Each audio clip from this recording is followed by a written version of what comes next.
Today on the Solar Podcast Live, Rewiring America, combating climate change, creating millions of new jobs while saving everyone money, all without changing our lifestyles. My guest today is Sam Calicsh, PhD and co-author of several of Rewiring's landmark studies and reports. Welcome to the Solar Podcast, Sam. Thank you very much. It's great to be here. Thanks for the intro. 2020 was a great year because Rewiring's reports came out and the 2035 report came out from Berkeley, et cetera. And, it's just becoming blatantly obvious that we really truly can combat climate change and climate chaos.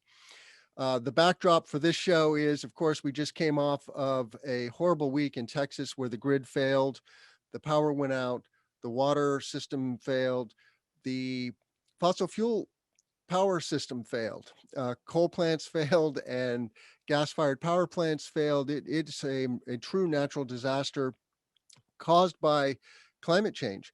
And so it is ever more prescient, and it's not just California. It's not just the fires that the grid is causing. The grid in the United States has many flaws, and the number one being that it is so carbon intensive, of course, and we are busy installing wind and solar to decarbonize the grid. But it's really the whole economy, soup to nuts, that we have to address, and that's what you're here to tell us about. So give our listeners Absolutely. some give our listeners some background on yourself, Sam. How did you get interested in climate change, and how did you come to Rewiring America? Sure. My name's Sam Calicsh. I am a research scientist at Rewiring America, among other things. My background generally is in technologies, specifically around decarbonization and its relationship to manufacturing. So that's what I did my PhD on. But there's kind of this schism that exists in this technical world of lots and lots of people putting their big brains on very clever approaches that are supposed to be miracle technologies, and a lot of people say they really want to have an impact on climate change, but a lot of the technology is ready to go. It's here. It's a matter of political will.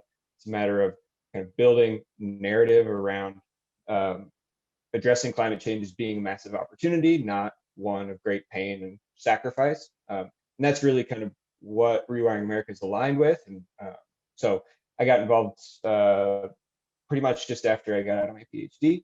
Have been trying to add to kind of the analytical framework that we're using for doing analysis and presenting data-driven visions of the opportunity of electrification. Now, and I should add, I grew up just across the Indiana line from you. You're in Champaign, I believe, right? Yes, I wanted you to tell a little bit of your earlier story as well. You come from Western Indiana, and then where did you go to school?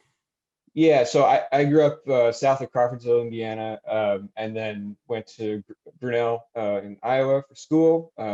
Just down the road from the massive wind turbine manufacturing plant. You see them driving down, the blades driving down I-80, and eventually made my way out to MIT for my PhD, and am now out in Berkeley, California, working with the Cyclotron Road program at Lawrence Berkeley, in their kind of entrepreneurial research fellowship program.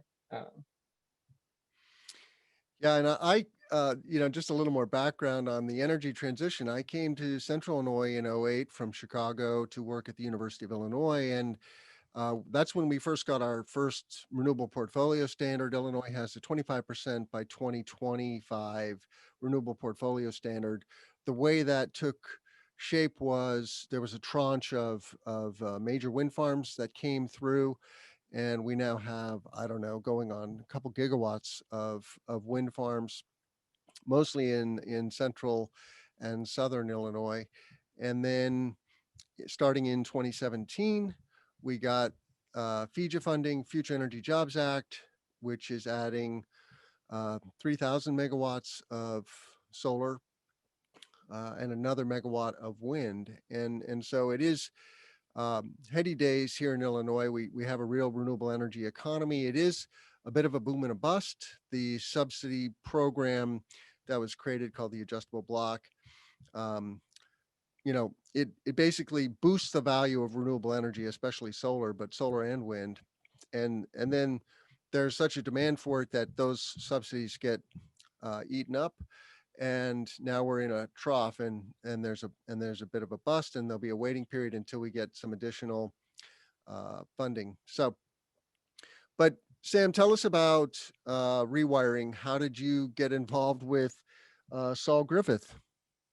Yeah, Saul's been a long time friend. I worked for him out of undergrad, basically trying, using skills as scientist and technical writer to try to jumpstart a number of their clean tech projects. So I early on met Layla Madrone through Saul, worked with her, you know, in early days of Sun folding. It was really exciting. It's extremely exciting to see them these days doing massive deployments. And yeah, I've kept in contact with Saul over the years. We, bond over our appreciation of digging through energy data sets. So that was a bunch of the work we were doing together back in 2010, learning about the bowels of the Information Administration and the Department of Transportation statistics and the Department, Bureau of Labor statistics and all this stuff. So we have a shared bond that way, and so kind of naturally grew into doing a lot of this work, trying to really mine those existing data sets, which in a lot of cases are fantastic and really underutilized, to identify sort of what the opportunities are, what the challenges are, where the best places to focus effort are. Yeah. And you can check out rewiring at is it rewiringamerica.org? Yes, I Yeah. believe that's right. They'll probably kill And me for getting that wrong. and what are the goals of the organization? Sure. So like I was alluding to, the main goal is to reframe the conversation around climate policy from being about pain and sacrifice to being about opportunity, in particular about electrification as a kind of no regrets pathway forward. There are lots of things left to figure out about this transition, but there are really very few of them that should impact what we do right now. We have a clear path forward towards cutting carbon and cutting down cost. We should be implementing it as fast as we can. We should be electrifying all users of energy in the economy. And so when I say no regrets, it's like no miracle new technologies like fusion are required. But if one does come along, it's not like we've wasted any effort here. All these things are compatible. And so our goals are kind of to present a data-driven framework for this transition, identifying what the barriers are that we need to overcome, and kind of longer term, really trying to build a movement and a coalition around electrification and helping people make the transition. So trying to coordinate networks of installers that know how to size and install heat pumps, for instance. There's, that's a kind of a critical bottleneck currently. Getting groups of people that are willing to show up to city council meetings to weigh in on building codes that might enable more residential solar. Getting homeowners and renters that can share their experiences that they've found sort of in their local circumstances with each other going through this electrification transition. And so, if that sounds good to people, please go to rewiringamerica.org, sign up to volunteer, sign up for a mailing list. There's kind of a regular group of volunteers that meets, and there's lots to do. So Excellent. And so I love it that you're putting this new spin on, making the transition away from sacrifice to opportunity, basically. And that's truly what it is. This is going to be a rocket ship ride. We're just at the very early beginnings of this S curve. And you can feel it already. Like as of like 3 weeks ago, people now believe we're going to be in an extremely high adoption scenario of EVs, and all it took was like one Super Bowl commercial. and and that now it's like, oh yeah, of course. But a month ago it was highly uncertain. Yeah. And, you know, what people need to hearken back to is high school chemistry and tipping points, right? An ice cube is an ice cube at 20 degrees. And then at 30 degrees, it's still an ice cube. And then at 32 degrees, it starts to melt, right? Right. And so that is the nature of these phase shifts in society. And you know, thank you. The EV transition is a good example of that. We're only at 2% penetration in the US, but in Europe, it's much higher. In Norway, I think 70% of new car sales are pure EVs. And the Will Sure. Ferrell ad was quite amusing, I, taking on Norway. My two I, sons, sorry, what did oh, you say I about was that? just, I can't miss the opportunity to bring up the difference between adoption and penetration, because I think a lot of people get this wrong, and there's a huge difference. Not that I think all of the buzz is great, but I think we really have to remember that even when we get up to Norway's 70% new vehicle adoption rate, it's still going to take us 12 to 15 years for those cars to move into our economy. So even though it feels exciting, we got to keep our foot on the gas, For sure, for sure. And but so, you know, we see the EVs are coming, and you know, that's a transition that is perhaps neutral in terms of jobs, but there's, you know, because it's just they're going to stop making ICE engine cars and they're going to make electric vehicles instead. And that's a good thing as long as the grid electricity is green. And that's something that got pointed out recently with when I had the ultra low carbon solar alliance on the show. You know, solar panels themselves, some of them are made with really dirty coal energy. And so all solar panels are not created equal. We need Yes. to decarbonize the grid. What did you guys find in your analysis of the opportunity, so to speak? In terms of jobs. Well, in terms of jobs, in terms of technologies, in terms of, you know, what needs to, is there, I guess, is there an analysis that you guys bring here that shows us a clear path forward? You know, um, yeah, just walk us through what were So, your findings? totally. So kind of from a high level view, we've released two kind of major reports centered around the two things that we get asked about a lot when we talk to politicians who want to make sure their constituencies are on board. And those things are jobs, what will happen to jobs, and household economics. If people make this electrification transition, what will it mean for their energy bills? And the news is good in both regards, in both areas. But it's not without challenges and a lot of work that needs to be done. So kind of starting with jobs, if the US were to make a kind of wholesale commitment towards electrification, that would create about 25 million good paying American jobs over the next 15 years of the transition, and about 5 million sustained jobs over the baseline today. That's a huge number. That's roughly double the number of jobs that are supported in the energy industry today. And so a lot of these include, these jobs include direct jobs, like people actually putting up panels. It includes the indirect jobs, the companies making making the racks, making the panels, the heat pumps. And then it also includes induced jobs, which are kind of the small businesses that flourish in communities where this money is injected to make the transition. And a good number of those are sort of by definition local, because you have to put the things on your house, and that's a job that isn't going offshore. So that's really good news. What we need to make sure to do is obviously help folks make the transition, out of current fossil fuel jobs. And we need to make serious investments in retraining programs, benefit transfers, guaranteed placements.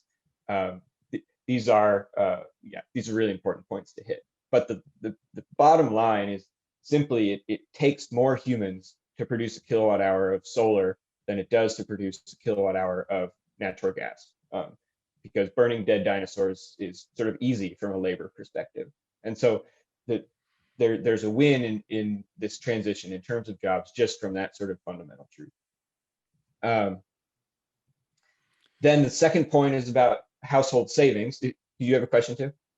No, go ahead. Okay, cool. So the second thing is about household savings. So this is if I live in Illinois and I have a natural gas furnace, I have a natural gas water heater, and I want to cut out those emissions, and get a heat pump furnace, heat pump water heater, induction stove, electric vehicle. What does that mean for my annual energy bills? So good news is if you do it right, it saves households money on average across the U.S. Depending exactly on the parameters of the adoption scenario, between $1,000 and $2,500 a year per household, which is huge considering that the average American household spends about $4,500 on utilities and gasoline. So it's like $1,500 on electricity on average, which is more than we spend on education. $400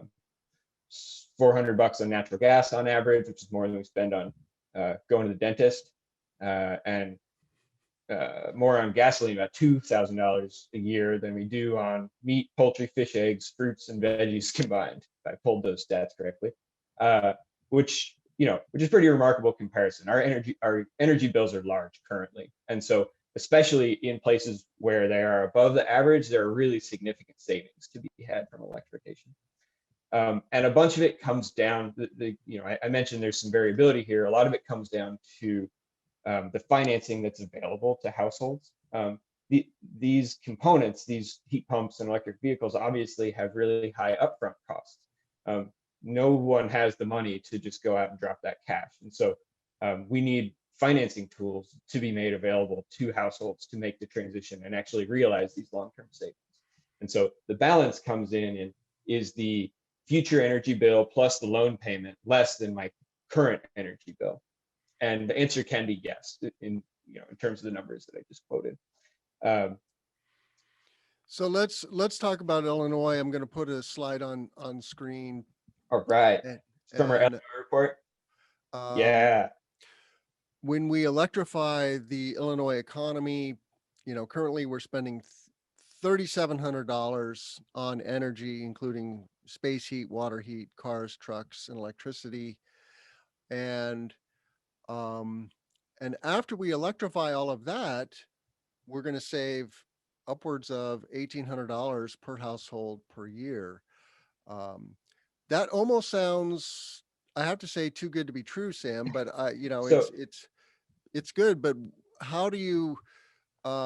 I guess, do you have like a confidence interval on this kind of information?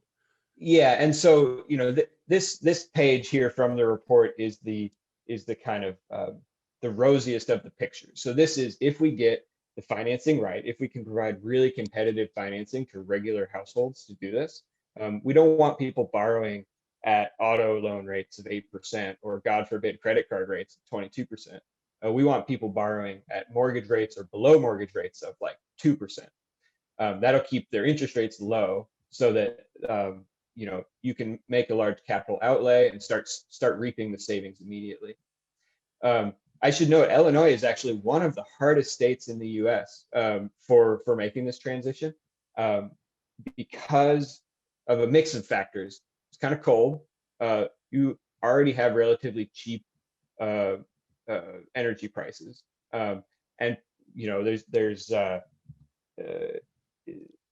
compared to some other states, you actually use a little bit less on gasoline, at least according to the Department of Labor, Department of Transportation statistics.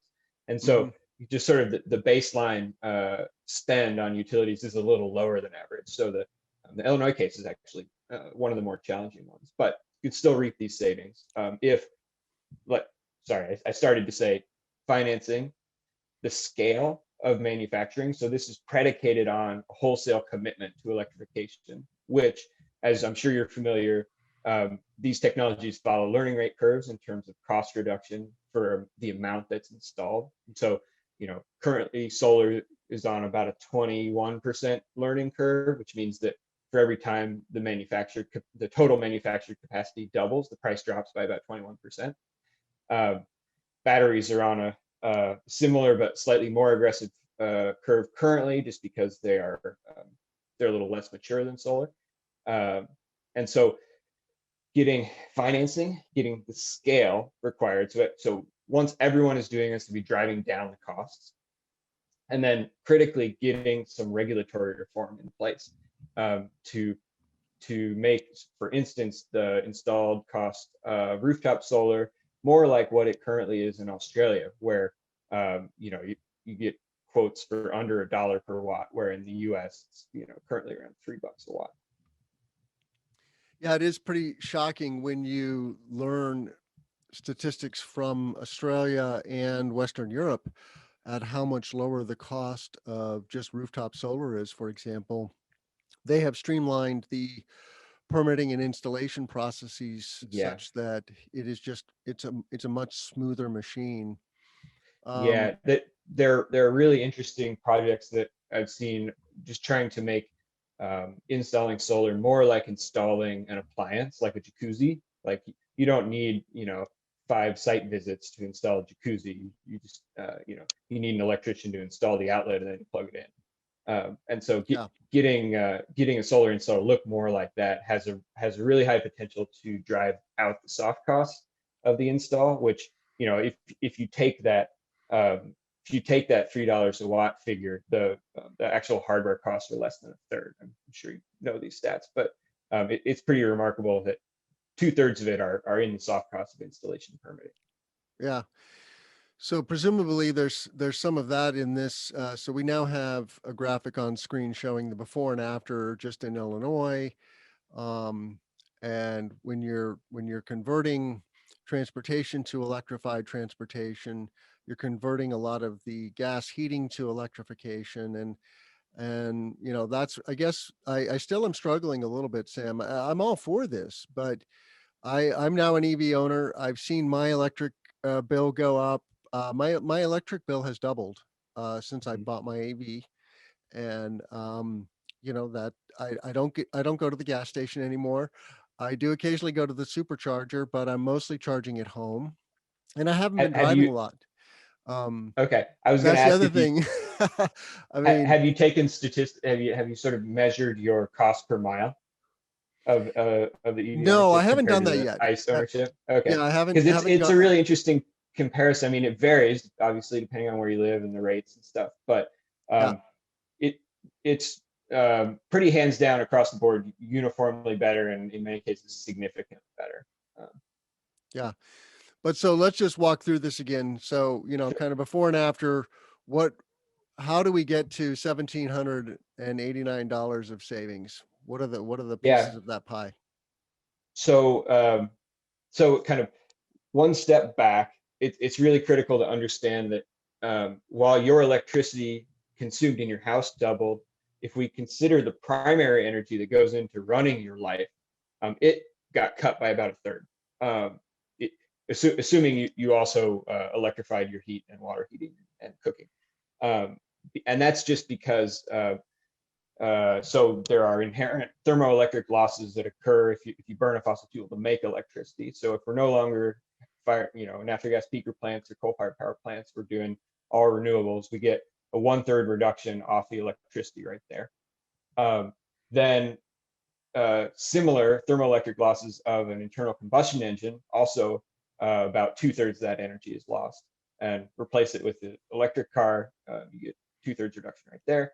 And then heat pump for water heater, space heater, they operate using what's called coefficient of performance, for anyone that doesn't know, which is that because they're not burning a fuel to generate the heat, they're actually pumping heat around that exists in the world.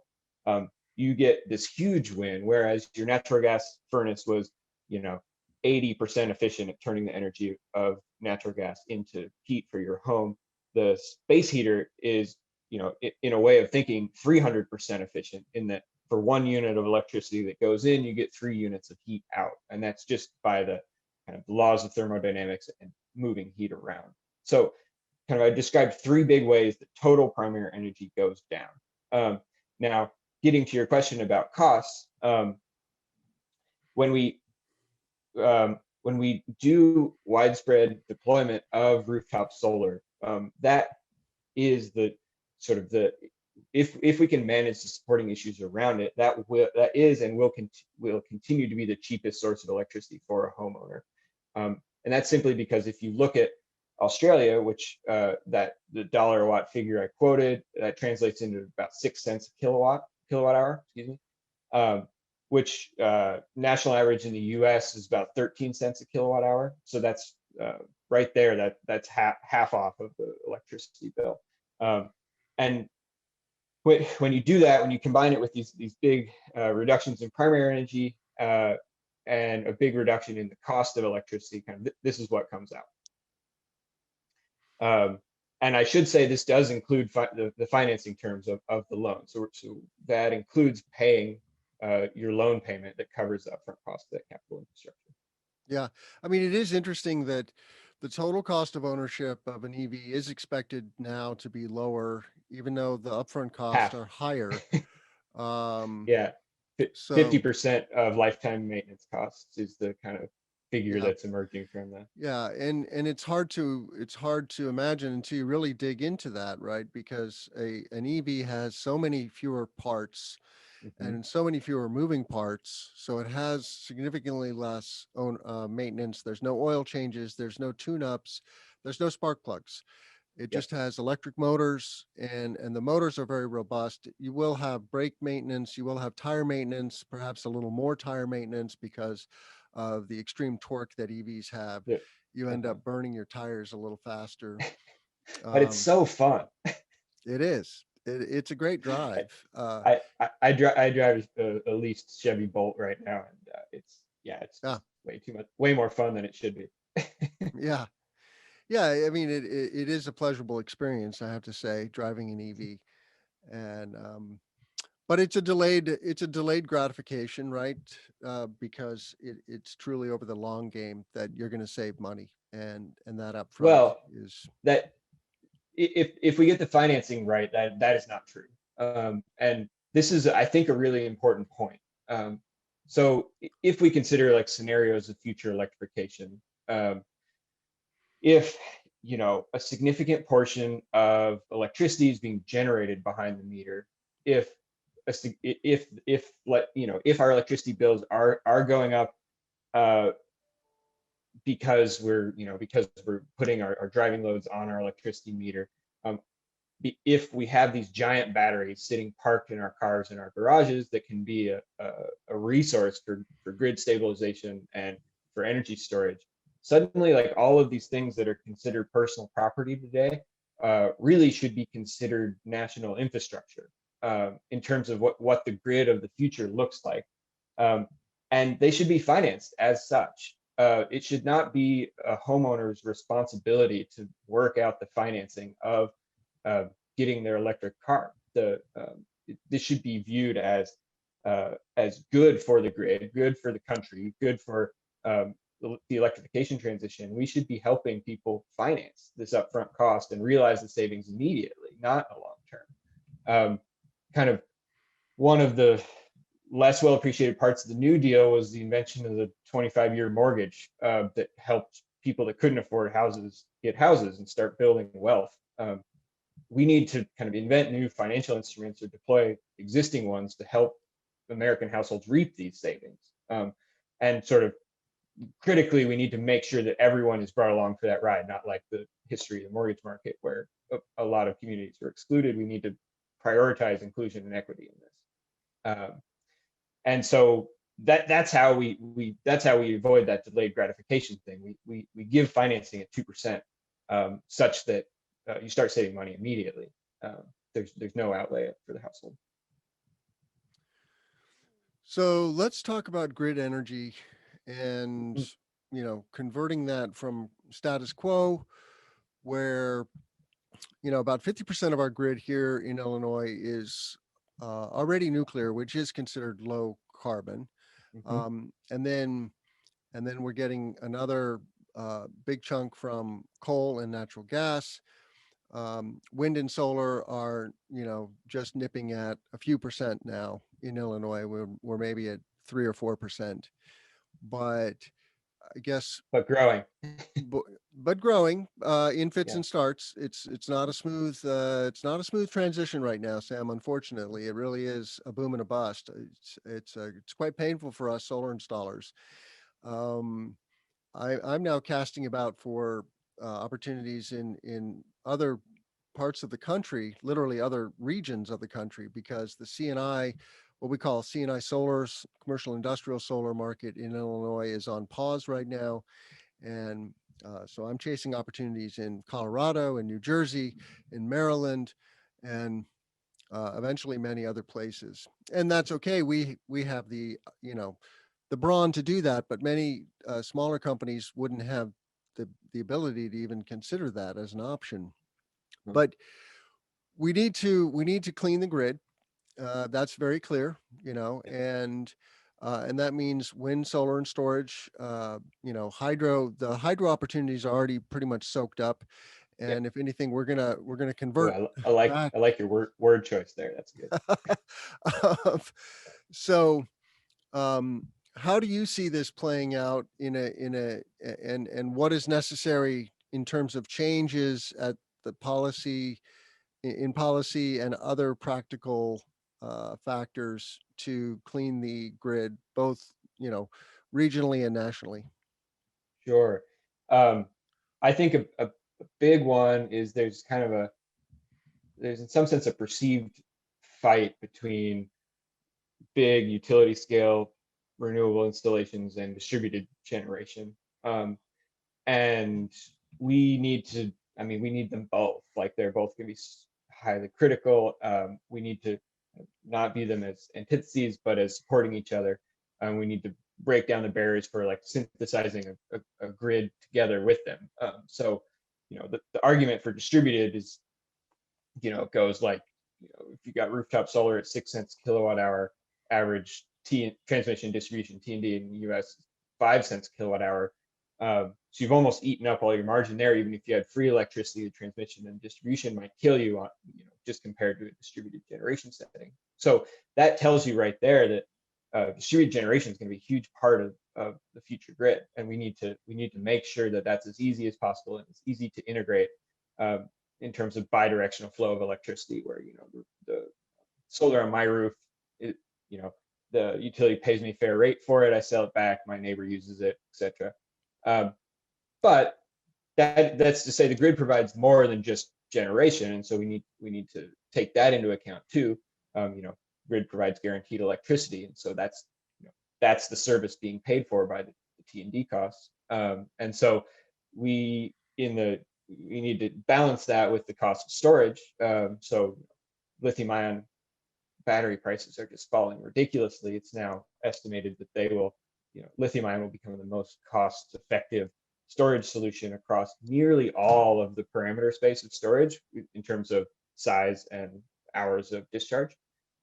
Just, a bit probably for hydrogen and a bit on the super fast grid stabilization for flywheels, but like pretty much except for that, lithium ion is considered to be the winner going forward to about 2040. The costs are falling. They're still a little high. Levelized cost of storage lithium ion is about 15 cents kilowatt hour, and so currently more than T&D. But we would be foolish not to consider the curve that it's on. It has exceeded, lithium ion prices have exceeded all expectations for how fast they've fallen. Reasonable estimates, put them at $100 kilowatt hour within like 2 years or something like this.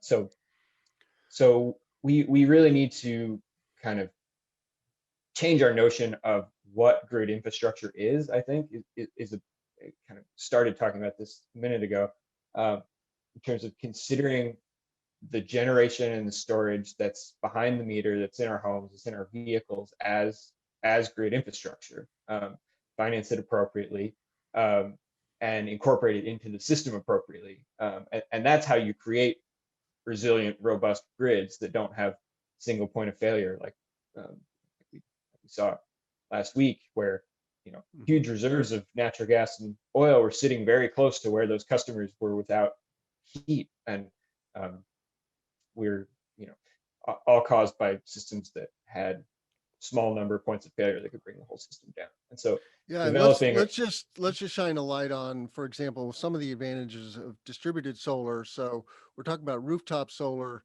on your home or on your business. You can take advantage of that in a power outage, but only if you have a battery or a generator of some other kind installed. because by code, a solar array will disconnect from the grid when the grid Yep. goes down as a Yep. safety mechanism so that first responders to getting the grid back up don't get harmed by Yep. grid and energy feeding back onto the grid from the solar array. So that's a common misperception that consumers have, that, oh, I get solar and I'm good. Yep. No, you need solar plus storage. That's the bad news. And that doubles the cost of the installation. To truly have any meaningful power, you actually need two power walls. One is questionable just because you might have cloudy weather, and Yep. once you empty that battery, you have to have sunlight in order to fill the battery back up. So you really Yep. need two power walls. That's $20,000 of infrastructure right there. The solar array is $20 to $25,000, and so you're looking at $40 to $50,000 of infrastructure per household. And if you can get that right, that's a wonderful thing. And then you truly do have resiliency, and you can Yeah. operate in off-grid mode. And every Yeah. household, will eventually have this. In 10 years, batteries will be common. Today, they're quite expensive. Yeah. I mean, there's a bunch of stuff we got to do there.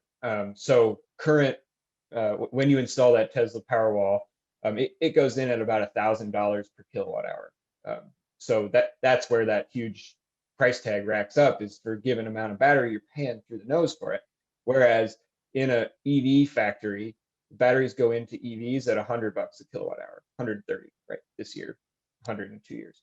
Um, that's an order of magnitude difference, and that comes largely from um, the elimination of soft cost, because it's done factory install. We got to leverage that as much as possible.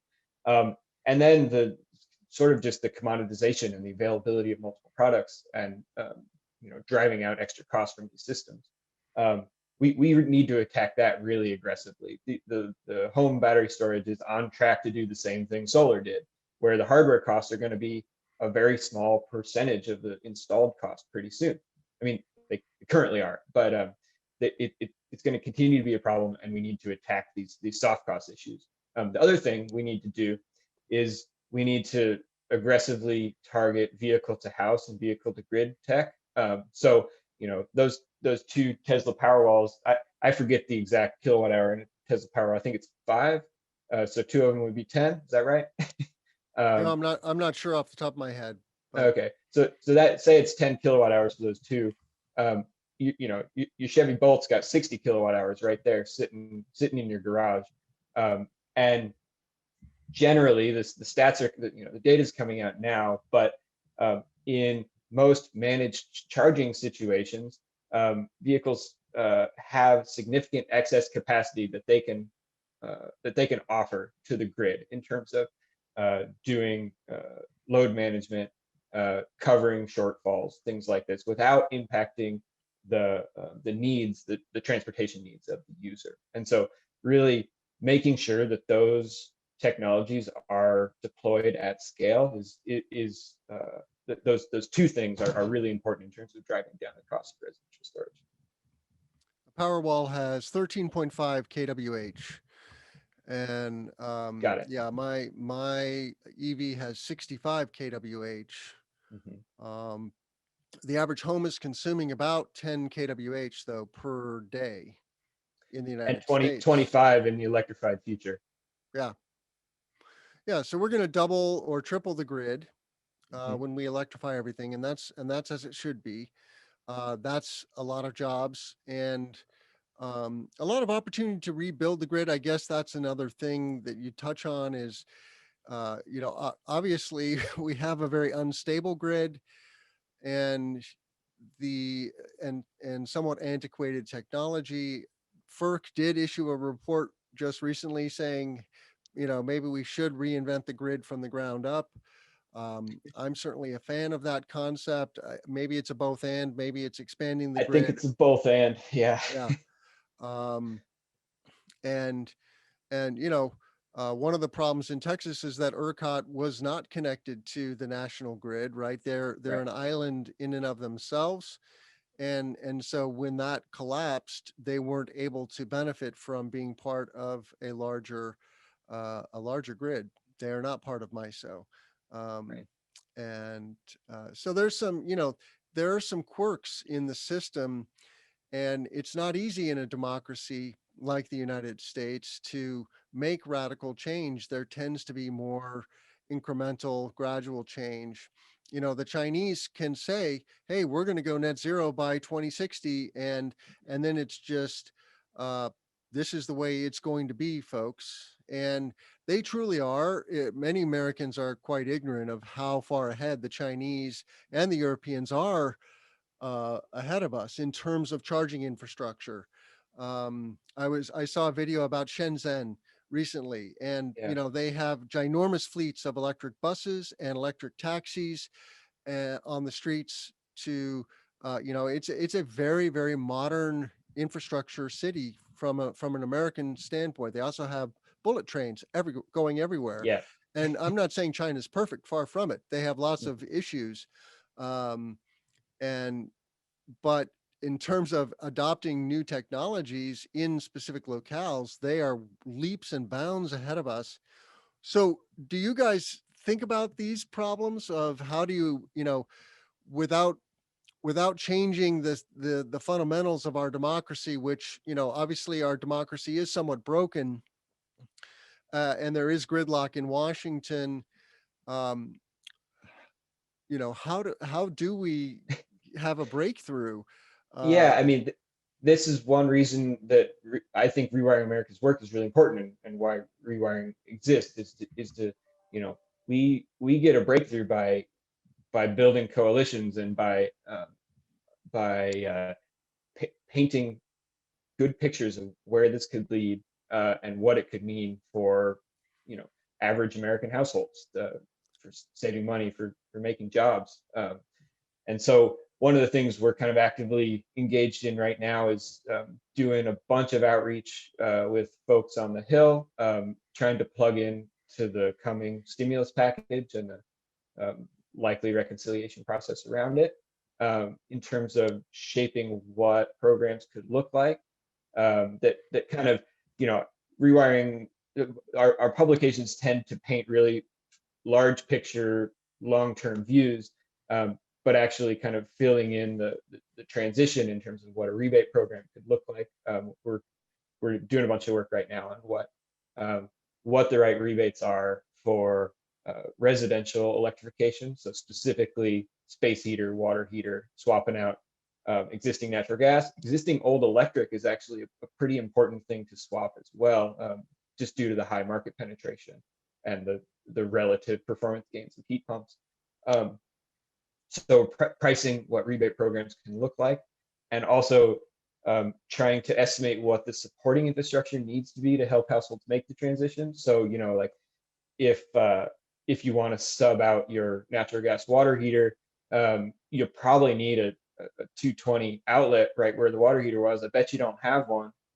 That's going to require electrician site visits, might trigger a service upgrade to your electric service panel. These can be large unexpected costs, and we need to, they're frictions to the process. We need to remove them. And so one of the things being spec'd in potential rebate programs are, dollars allocated for, helping homes upgrade electrical service when such an upgrade is triggered. Um, yeah. So how can people engage with Rewiring America? What are you guys working on that, and how do you interface with the economy, so to speak, with whether that's EPCs and installers, or business owners, or just ordinary citizens and residents? How do people and organizations interface with Rewiring? Yeah, great question. We are a scaling organization, so this is the answer is evolving. But we are trying to build groups of volunteers, groups of people who want to donate time and donate, to sharing their experiences to meet up. We've got mailing lists and meetings for this. We're also just looking for, skilled hands to help. We're, building web pages and assembling data sets, and, doing, data analysis, and making, making compelling graphs, understanding local scenarios and contributing analysis and write-ups about what important issues are on a kind of hyper local basis. This is all super important work and stuff that we are trying to assemble assemble an army, for lack of a better word, of people to help organize and help do. So in terms of what you can do today, go to the website rewiringamerica.org, sign up for the mailing list, come to the meetings. I really encourage you, if stuff we talked about today was interesting, go read our publications. We've tried to make all of our assumptions really clear. If anything is unclear, send me an email. We're trying to build this around open assumptions, open data, and transparency. So that's something that's really important to me. So let's I'm going to put your website on screen and maybe Cool. help us navigate to the key elements. It is a very nice website and easy to use generally. You've got the All right. the Great. landing page, which immediately has links to the handbook, the jobs report, the household report, which we were looking at the household report for Illinois during the program here, policy roadmap, and then a collection of videos, and then getting involved, join us, careers, volunteer. You mentioned meetings, so here you can sign up for the mailing list, but what are these meetings that you're referring to? And how does that take shape? These are Zoom volunteer meetings run by a colleague of mine, and mostly they are a sort of Scrum exercise in figuring out who can do what, who's interested in what, where help is needed, how to coordinate efforts. This is it's a constantly evolving practice. We're doing our best at it. Sure. Well, in the last few minutes, I want to encourage people to get their questions answered. If anyone on the live has questions, please put those in the chat or the Q&A, and we are going to wrap up at the top of the hour. Sam, Cool. this is an incredible collection of reports and analysis that you guys have put together. It's very impressive. It's also, it's very grandiose. I don't mean to be critical, but it's a lot, right? And Yeah. so you do have to break it down. So I'm curious. I will do my darndest to engage and become a media partner and a volunteer. And I look forward to seeing how this unfolds in the coming months and years. The team is very impressive. I do want to shine a light on that. You've got Adam Zarofsky as the executive director, and he was the director of state policy in the state of New York. New York is one of our shining stars in terms of energy policy. So you have great leadership in Adam, and then Saul Griffith. If people don't know who Saul Griffith is, just Google him, because he's also just an amazingly smart scientist and very creative inventor. He's worked at DARPA and, passionate obviously for the energy transition. And then folks like Alex Lasky, who comes to us from OPower, and which is a global leader in cloud-based software for the utility industry. So Alex is an experienced and successful entrepreneur and business owner. And so the team that you guys have assembled is just really impressive, and so kudos on that front as well. And about 10 really impressive people that that didn't get mentioned as well. Yes. Yeah, just to respond to the point about grandiosity, I 100% agree, and I appreciate the feedback. Kind of what we're trying to do is point at where the moon is. Not to reuse the overused analogy. Point at where the moon is so you can take the moonshot. We recognize there are massive problems, not problems, massive challenges to be overcome in this. What we're trying to do is just is show where we can get if we really make a collective commitment to doing this, and how it's a future that's not driven by scarcity but by abundance, and future in which there's potential extremely cheap abundant energy, which is supportive of so much that so many human endeavors. So that's where we're aimed. Yeah. You know, we often forget that we get 10,000 times more solar energy than we can use in a year, for example. And so energy is super abundant in the universe. It's just a matter of putting our hand out and grabbing onto it. And that's one Right. of the reasons why wealth creation is actually relatively easy. Once you have the winds of society at your back, once you're part of certain clubs, you know, I, as a white male in American society, have many advantages. I stand Yeah. on the shoulders of many advantages that I'm just born with. It's just Yes. luck, and so it's easier for me to jump higher, even though I'm no different technically than so many other people who are less well off than I am. Yeah. Um, so um, what else should people know about rewiring, and how can people reach you personally, Sam? um, sure. I'm happy to post my email. I think it might be on my website even.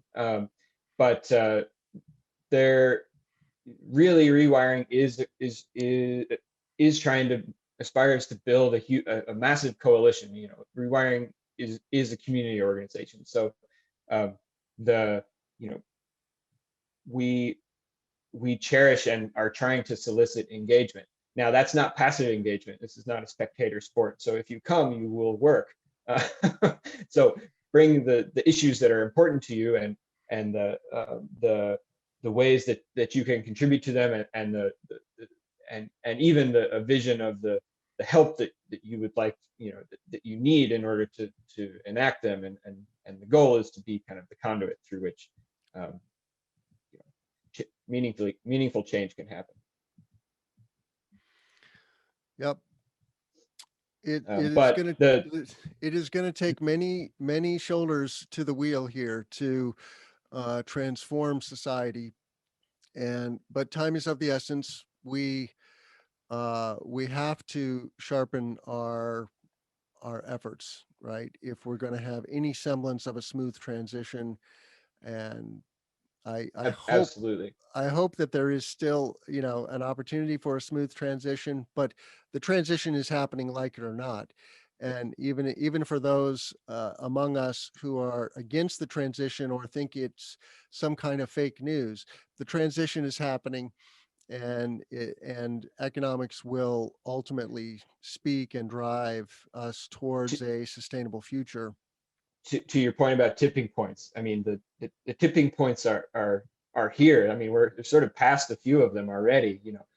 Solar solar and wind are so cheap as a generation source that they Yeah. can start to tolerate a good amount of curtailment. And so a lot of the issues that people bring up about variability and making sure supply meets demand, we've just installed a lot of it. It's cheap enough now that we can oversupply it.